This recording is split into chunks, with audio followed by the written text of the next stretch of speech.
May pagkakataon na po ba na naaksidente kayo sa pagresponde sa sunog? Ako, wala pa. Wala pa.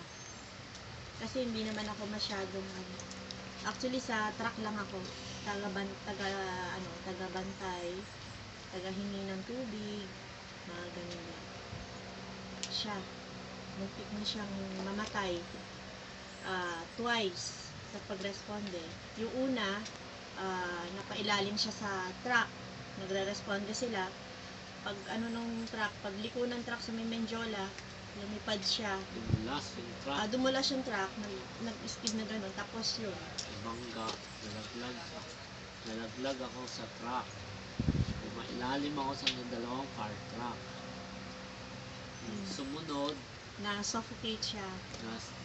na-suffocate ako. Sumunod dyan sa may Madrid, Lara. Na-hospitalize siya ng isang araw. 2 days.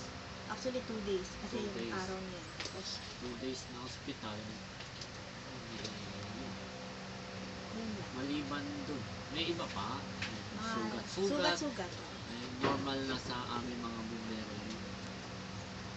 Pangkaraniwan na lang yun, masugatan, pako sa paa, madulas malaglag ka sa bubong. Malaglag sa bubong. Ano na yun? Makuryente. Ano na yun? Part ng pagiging bumbero namin. Pero siyempre, nag-iingat din kami dahil may pamilya, siyempre. Maliban sa may sarili kang pamilya, yung mga magulang mo rin, diba? Siyempre, pag may nangyari sa'yo, ayaw din natin na